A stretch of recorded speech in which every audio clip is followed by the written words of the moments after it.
we're gonna have the panel on blockchain for good. We're gonna begin with a 5-minute presentation, though, from Reshma Kamath, who is she's a faculty member at the Blockchain Research Institute, and she's a Next Gen Fellow at the American Bar Association. And she will then be joined by Soren Spicknall and Matt Wolf. So let's give it up for Reshma.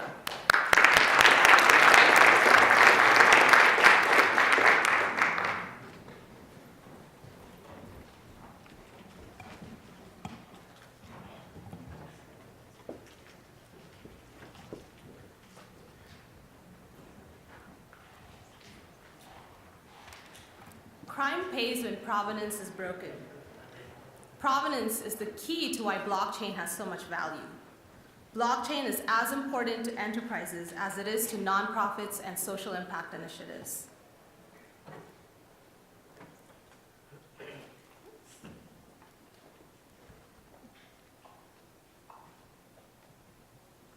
The benefits are multitude: a large drop in payments, quicker reconciliation of accounts, increased privacy for beneficiaries, and self-sustainability, controlling and owning your data and metadata.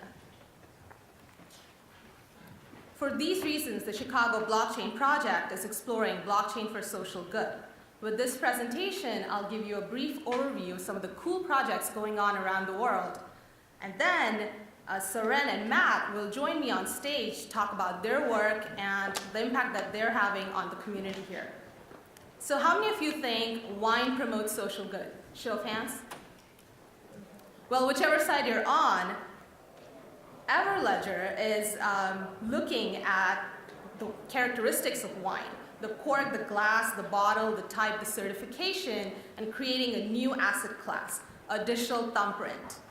So next time you go shopping for wine or blockchain, you can be ensured that it's not coming from some war-stricken part of the world. And even if it is, you have the blockchain that has an account of it. Climate asset classes are not just part of commodities. Environmental stewards are also using raw climate data to turn into new asset classes, like Expansive. In New York, LO3 has created a blockchain trading platform for peer-to-peer renewable energy trading. And if you're worried that the cryptocurrency mines are ruining the environment, do not worry. Welcome to the Moonlight Project. This is an industrial-scale crypto mining data center in Iceland, using custom mining software, low-cost sustainable green energy. And their aim is to have $8 million per month in mined currency.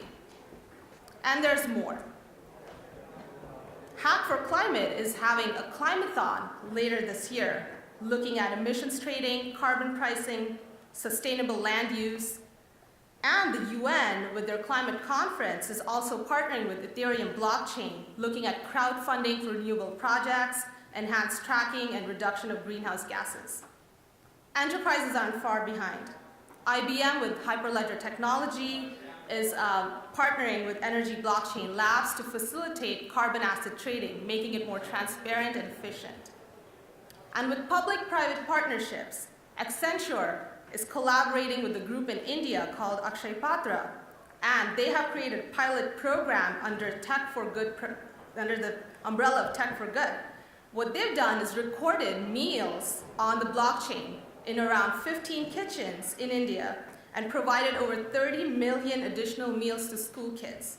And their mission is to have 5 million children served by 2020. And under the same vein, AgriDigital is creating a trusted and transparent global agricultural supply chain. Ripe.io is bringing transparency to every bite of food. And WallyMine, this is cool, from a few days ago, it has created this high-tech anti-counterfeit label. So next time you purchase like baby food online, you can be ensured that it's legit just by looking at a QR code and tracking the source. With refugees, last year the UN dispersed 1.4 million, sorry about that, 1.4 million electronic food vouchers via Ethereum. And this they did by just scanning your iris scan. So it's a culturally sensitive program for a lot of refugees. The World Food Program has also created building blocks, which distributes cash assistance to the world's hungriest families. This test was undertaken in the Sindh province in Pakistan. They authenticated and recorded transactions on a public blockchain, and people used the smartphone interface to access these cash vouchers. And it's great because this is all on the blockchain. These transactions are recorded, and you're matching your disbursements to your entitlements or your funds. So this is a way for organizations to track and verify how the families are spending their funds. And in the world of remittances, 2 million migrants cross-border, high transaction costs, especially in the poorer and more remote areas of the world, but cash transfers are on the rise. Ripple, Stellar, and BitGive are making financial settlements easier and faster, and ensuring that your donations are transparent. They're going to the people that they're supposed to go to. And then data for good. The UN, UNICEF, is looking at how big data and blockchain can be used in social good to fight epidemics and diseases like malaria and AIDS. And they've also created UNICEF Ventures. So if you have like an idea, a burning idea that you're like, wait, I need funding, contact them. And with identity, the ID 2020 Alliance is a digital ID network on the Ethereum blockchain. Last year at the UN headquarters, Accenture and Microsoft created a prototype to make identity more personal, private, persistent. And they're tracking the person's life until death. And this is accessible, permissionless, all in the notion of decentralization. And on to human capital. Women and children, the most vulnerable populations on this planet. UN agencies are turning to blockchain to fight child trafficking. Invisible children, those under 5, no birth certificate, at risk, who fall into the hands of traffickers with fake IDs, and then they're transported across borders in serious illicit activities like sex trade and illegal human organ trade. And these kids are missed by social programs, government, and development agencies. So the UN partnered with World Identity Network in a collaborative project, created a pilot to curb child trafficking. They're making attempts more traceable and preventable, and so for this, identification is key. And with supply chain, a group called Slave-Free Trade is creating a universal supply system that's eradicating the slavery that goes on even today. And Serratio in the UK with Blockchain Alliance for Good has used non-financial metrics and social earnings to help corporate enterprises with their CSR policies. So be it the Crime and Justice Research Institute or the Telecommunication Union, the Children's Fund, blockchain is being looked at throughout the UN. And the possibilities are endless. With e-governments and civic, education and learning machine creating digital records with IBM, insurance and Etherisk, biometrics, aid and disaster relief, smart cities, maybe right here in Chicago, healthcare clinics for women, antenatal and prenatal. So the question becomes, how do we take this nascent technology to the masses? Blockchain for the people. Most people know of blockchain about like crypto and Bitcoin, the scams and all the hacks that have been going on. That's, most people that I talk to are like, we don't really care about this. We're an elite group right here who understands what blockchain is a little more than the layperson out there. So how do we take this technology to them? And what are the hurdles that we need to cross to educate such people, the masses? And what can government do to regulate and make this more stable? So let me bring on stage Soren Spicknall and Matt Wolf for a panel presentation. Give them a big hand.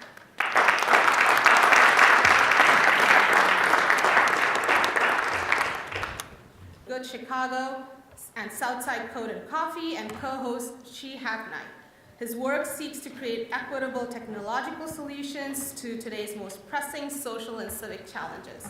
Matt Wolf, next to him, has over 15 years of experience working with emerging business models and strategic implementations at the highest level of both public and private sector, internationally and domestically. As a partner at Dandelion, he is responsible for managing client relationships as well as daily activities with its largest clients.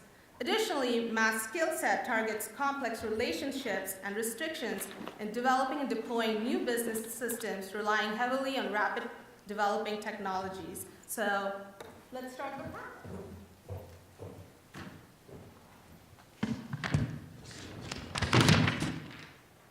So Soren, tell us about your work and how you're bringing blockchain to the masses, and then we'll follow with Matt. All right. So I wouldn't, that phrase bringing it to the masses sort of brings to mind the role of an evangelist, but that's not really how I see my role as it relates to blockchain technology. You'll find that among the panelists here today, I'm probably the most reserved when it comes to the technology and its possibilities.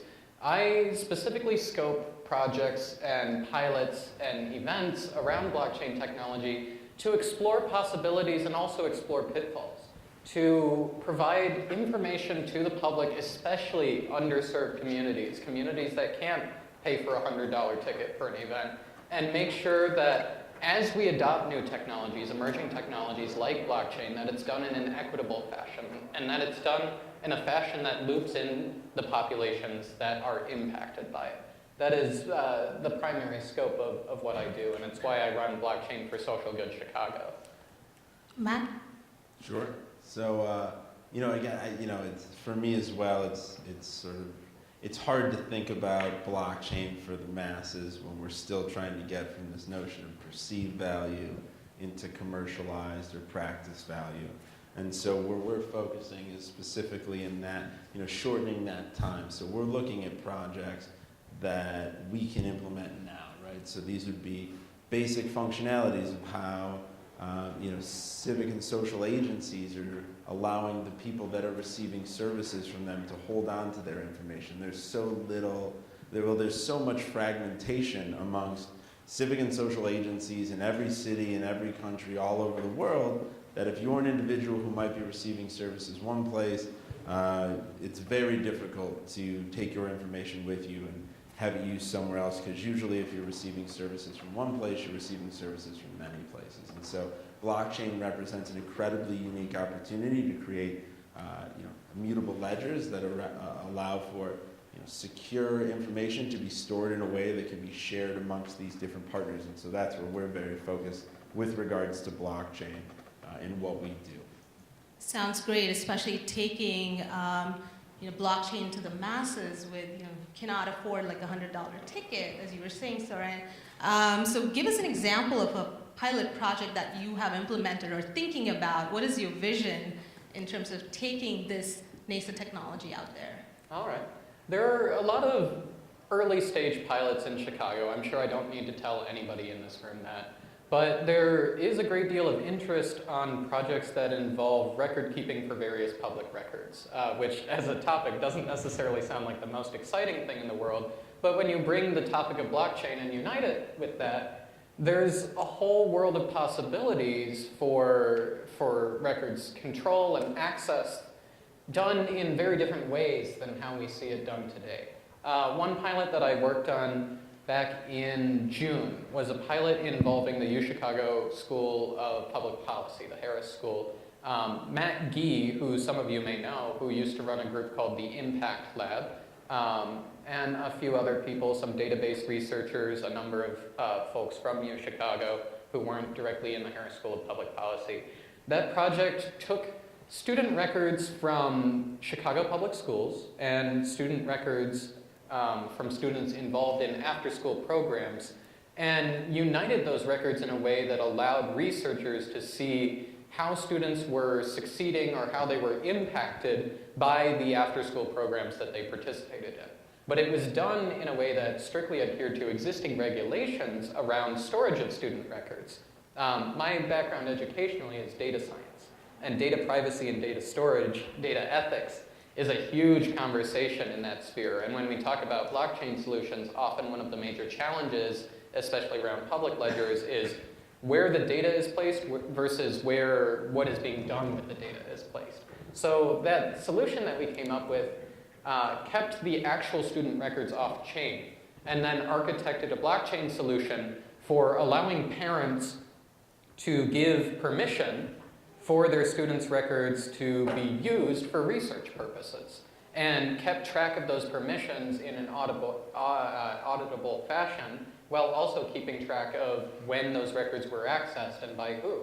So parents were able to see when and where their student records were being used and for what projects, and they were also able to give and revoke permission at any time. Those sorts of relatively small-scale projects are where I'm most excited day to day about the possibilities of the technology. That's great, especially using on-chain and off-chain technology, these words that are jargon for most people in an implementable fashion with after-school programs right here in Chicago. Matt, you also done some work with Cook County and in Detroit. Do you want to speak to that? Yeah, so, how our sort of transition to blockchain, Dandelion has worked with emerging technologies as they implement into existing businesses. In the case of Dandelion being civic and social focused, we're talking about government entities, public-private partnerships, nonprofits, and then some commercial entities, but only in regards to how they work with community, like their CRA dollars and things like that. So what happened was, while we were building, one of the projects we did was the City of Detroit's housing auction. So I don't know if anyone's heard of the $1,000 houses from Detroit. That was my firm. We built all of the auction technology as well as the Neighbors Wanted campaign, assisted the mayor and the City of Detroit in organizing all of the PR campaigns and whatnot to take an auction into communities that otherwise there was hostility to, did not want the auction. And so there's much better sentiment about it now. We've done 15,000 properties over the last 3 years in side lots and all different sorts of things, and sort of reactivated areas of the city that we couldn't before. But had we did this 3 years ago, had smart contracts and public ledgers been available to be used, or even private ledgers, right, is really more of what we're talking about for this type of work right now. We would have certainly built those systems with those types of architecture on it. I mean, to be able to create a unique property ledger, right, for a city is something that is a major issue with how cities are able to assess the properties that they have at their disposal, because most properties in major cities do not show up on the MLS, right? They're tax liens on them, they're undesirable, they're in foreclosure, they're blighted, and so they end up on the tax roll. And when you're on the tax roll, there's not a lot of data, and oftentimes that data is inaccurate. Well, and even on the other side of things, having an immutable ledger for property records allows you to avoid a number of concerns about records modifications for corrupt purposes. I mean, we live in Cook County, which has quite a storied political history in general. The ability to have property records in general and all sorts of other public records on a publicly auditable blockchain allows you to ensure that those records have not been tampered with after the point of entry, which eliminates a whole vector of potential corruption. So that's one of the active projects we're working on. I wish I could talk more about it this time, but we're waiting some sort of legal to clear and some partnerships to clear. But we're going to be fortunate enough to start to look at how to take property here in this county and do that, create a unique identifier system and create a ledger so that should the city want to, they could actually start being able to transact properties on their own ledger, essentially. So that's great. Properties right here in Cook County. Also, I saw something about the Department of Alternatives, and that piqued my curiosity. Oh, yeah. Can you tell us a little bit about that? Because that's an alternative to the government system that we have now. And since we're talking about Cook County, that's a great segue into something that may be for the future. Sure. So I want to make sure maybe it wasn't as clear. I hope you understood it right. So Department of Alternatives was a project about 5 years ago. And my firm started in Detroit in 2012, and that was about a year or so before Dan Gilbert started turning on the lights there, in his 7.2 downtown. And we were fortunate enough to partner with someone who bought a 42-unit apartment building right in downtown Detroit, right on Washington there. And they didn't know what to do with it. They said, look, we have, we want to create mixed-use space, but we've got these couple of floors that we don't know what to do with, so can you guys figure it out? So we ended up partnering with 3 or 4 other organizations. One is called Loveland Technologies, a guy named Jerry Paffendorf. Really, really interesting, really important work they do. If you have not looked into them, you should check them out. They have heavily into mapping of blight and property all over the country, all over the world. They're responsible and part of the team, a lot of the work that Chase Bank and Quicken Loans and the city of Detroit has done to revitalize property there. A lot of that intelligence and that information has come through their systems. So we brought them in, the Detroit's Bus Company, which was the first company in Detroit to start running private bus routes. So, one of the challenges in Detroit was that, there's 183 square miles, I think, 182, something like that. I've been here in Chicago for 2 years now, so already how quickly you forget. But so there's a lot of land, right? And there is an underserved bus system. We don't have the beautiful mass transit systems that you have in Chicago. And thank you to the automotive industry, right? Much like Los Angeles, they said, look, we sell cars here, right? You're not going to have mass transit. So there was a huge need to move people around Detroit.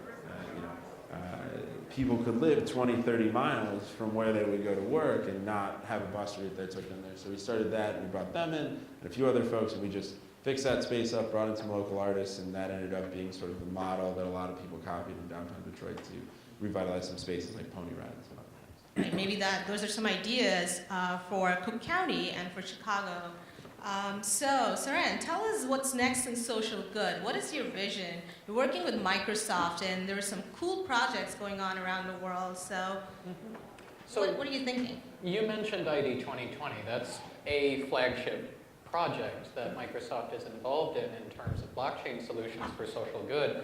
But really, I think that most of what you'll see in the future for this space, for this civic, GovTech, nonprofit technology space for blockchain, looks a lot less like floating autonomous islands and a lot more like community coalitions coming together and building on blockchain technology for various reasons. So one great example that's been very relevant recently in Chicago is the new journalism team, Block Club Chicago, which recently was founded by a group of former DNA Info writers. DNA Info was shuttered earlier last year.